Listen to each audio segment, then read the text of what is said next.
Oke, selamat datang di Anyus Channel. Di video kali ini kami akan membahas manga Boruto chapter 48.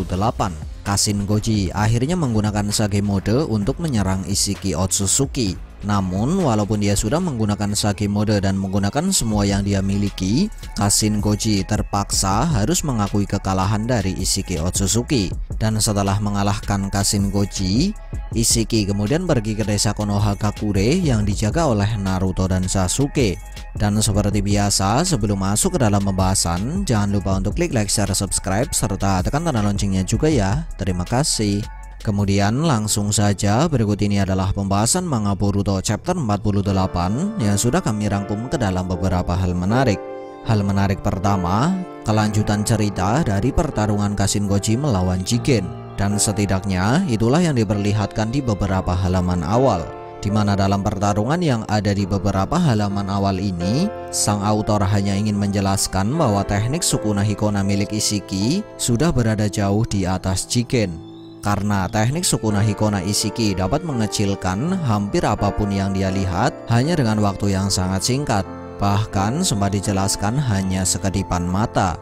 Nah, karena hal inilah Kashin Koji kemudian memutuskan untuk menggunakan sebuah teknik atau jutsu yang tidak bisa dikecilkan oleh Isshiki.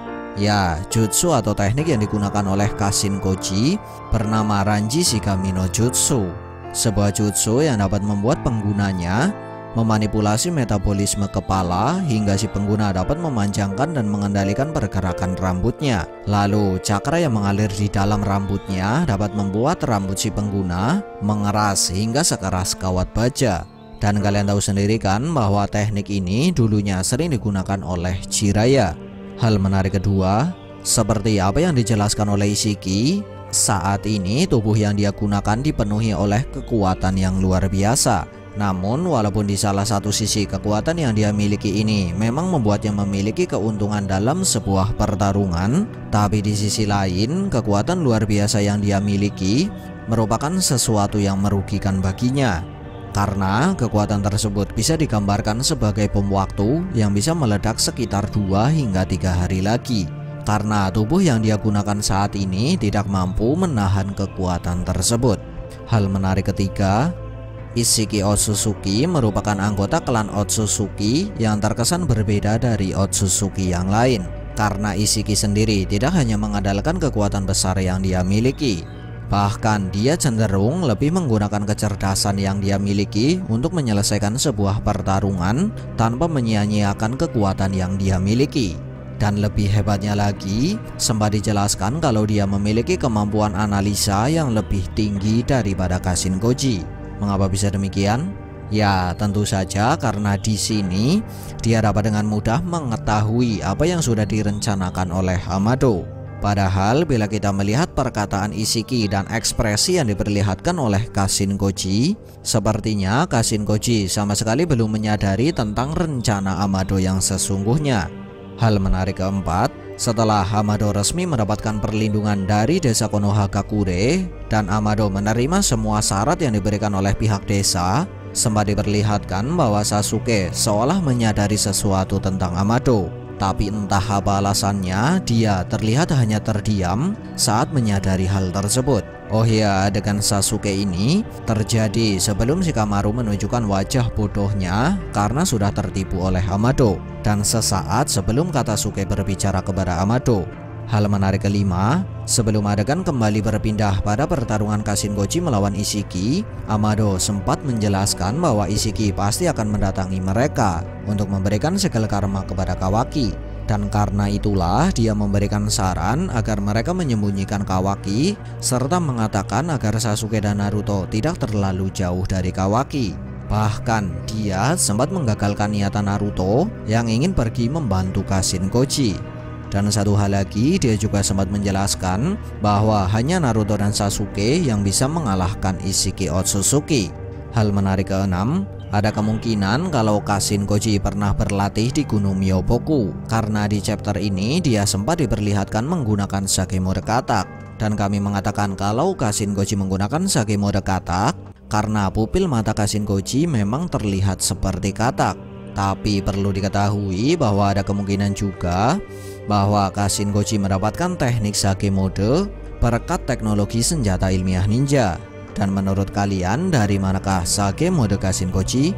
Hal menarik ketujuh, ternyata teknik Sukuna Hikona yang selama ini digunakan oleh Ishiki merupakan sebuah teknik yang berbasis dojutsu, seperti apa yang dijelaskan oleh Kashin Goji.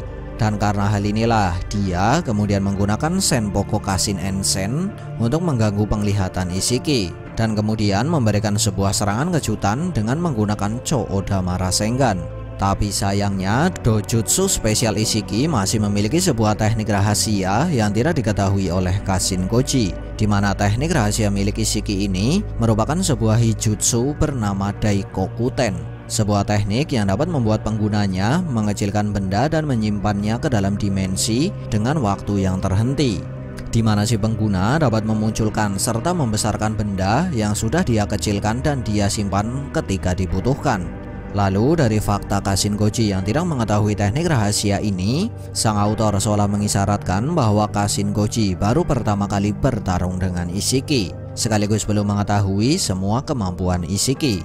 Hal menarik ke-8, berkat teknik rahasia yang dia miliki, Ishiki berhasil menghancurkan beberapa bagian tubuh Kashin Goji, hingga membuat Kashin Goji terpaksa harus mengakui kekalahan dari Ishiki. Untung saja dia masih sempat menggunakan teknik Kuchiyose dan reverse Kuchiyose untuk melarikan diri. Lalu kemanakah perginya Kashin Goji saat menggunakan reverse Kuchiyose? Ya, hal ini memang belum dijelaskan sih. Tapi ada kemungkinan bahwa dia akan pergi ke tempat asal kata Kuchiyose yang dia gunakan. Dan ada kemungkinan juga kalau dia pergi ke salah satu tempat persembunyian untuk menyembuhkan luka miliknya, atau paling tidak untuk menyelamatkan hidupnya. Dan menurut kami, kembalinya Kashin Goji di masa depan nanti akan menjadi salah satu kunci kemenangan melawan Ishiki. Hal menarik ke-9, sesaat sebelum Kashin Goji melarikan diri, Ishiki sempat berkata, "Akhirnya aku akan membunuh rubah tua yang sangat licik itu." Ya, walaupun belum jelas siapa yang dimaksud rubah tua oleh Ishiki di sini, tapi menurut kami orang yang dimaksud rubah tua di sini adalah Amado. Karena saat dia mengatakan hal ini, konteks pembicaraannya memang sedang berbicara tentang Amado. Tapi mengapa dia menyebut Amado sebagai rubah tua? Mungkinkah ini hanyalah sebuah kiasan? Atau Amado memang memiliki sesuatu? Menarik untuk kita nantikan. Hal menarik ke-10, Ishiki pergi ke desa Konohagakure untuk memberikan segel karma kepada Kawaki agar dia dapat bertahan hidup dan mendapatkan tubuh Kawaki. Tapi mengapa dia hanya menargetkan Kawaki untuk segel karma yang dia miliki? Ya, tentu saja karena tubuh Kawaki sudah dimodifikasi menjadi tubuh yang sempurna sebagai wadah baginya. Lalu mengapa dia tidak memberikan segel karma untuk berjaga-jaga sebelum dia memberikan segel karma kepada Kawaki? Ya, menurut kami ada dua alasan. Alasan pertama, dia sangat percaya diri bahwa dia dapat mengalahkan semua orang yang menjaga Kawaki dan memberikan segel karma kepada Kawaki. Ingat, sebelumnya dia sudah berhasil mengalahkan Naruto dan juga Sasuke. Alasan kedua, karena ada kemungkinan bahwa dia tidak bisa memberikan karma lebih dari satu di waktu yang berdekatan. Tapi mengapa dia tidak bisa memberikan segel karma lebih dari satu dalam waktu yang berdekatan? Ya, tentu saja karena di chapter sebelumnya sempat dijelaskan bahwa pemberian segel karma membutuhkan beberapa persyaratan dan salah satunya adalah cakra dalam jumlah besar. Hal menarik ke-11, Boruto mewarisi salah satu sifat Naruto, dan setidaknya itulah yang bisa kita lihat saat dia berusaha memohon pada ayahnya untuk diikut sertakan dalam pertarungan melawan Ishiki. Karena di sini Boruto sangat khawatir dengan apa yang akan terjadi pada Naruto. Mengingat di pertarungan sebelumnya Naruto dan Sasuke berakhir dengan luka yang cukup parah, di mana berkat sifat yang diwariskan oleh Naruto inilah Boruto menjadi terkesan tidak peduli dengan apa yang akan terjadi padanya demi memberikan sedikit bantuan di pertarungan melawan Ishiki. Dan menurut kami, walaupun Boruto sudah dilarang untuk terlibat dalam pertarungan melawan Ishiki, entah bagaimana caranya, sepertinya dia akan tetap terlibat dalam pertarungan ini. Lalu sepertinya akan terjadi sesuatu saat Boruto terlibat dalam pertarungan tersebut. Entah akan terjadi sesuatu yang menguntungkan atau malah terjadi sesuatu yang merugikan. Oh ya, selain Boruto, jika Kawaki terbangun di pertarungan ini, sepertinya dia juga akan memaksakan diri agar bisa memberikan sedikit bantuan kepada Naruto dan Sasuke. Kedua belas, setelah mendengar ocehan dari Boruto, Sasuke kemudian mengucapkan beberapa perkataan yang menjelaskan bahwa dia dan juga Naruto sudah siap untuk mati kapan saja demi melindungi desa Konohagakure. Di mana perkataan Sasuke ini seolah mengisyaratkan akan terjadi sesuatu kepada Naruto dan Sasuke di akhir pertarungan, dan tidak menutup kemungkinan bahwa hasil dari pertarungan ini dapat membuat pandangan Kawaki terhadap perdamaian di dunia shinobi akan berubah. Ke-13, seperti yang bisa kita lihat, Ishiki menggunakan teknik teleportasi untuk sampai ke desa Konohagakure.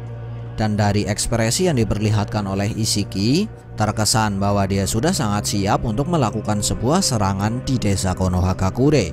Untung saja di waktu yang hampir bersamaan, Ino sempat memberikan laporan kepada Naruto tentang kedatangan Ishiki ini. Lalu persiapan seperti apakah yang akan dilakukan oleh Naruto dan yang lain? Dan sanggupkah Naruto dan Sasuke menghadapi Ishiki yang sudah berada di desa Konohagakure? Menarik untuk kita nantikan. Sekian dari kami, and see ya.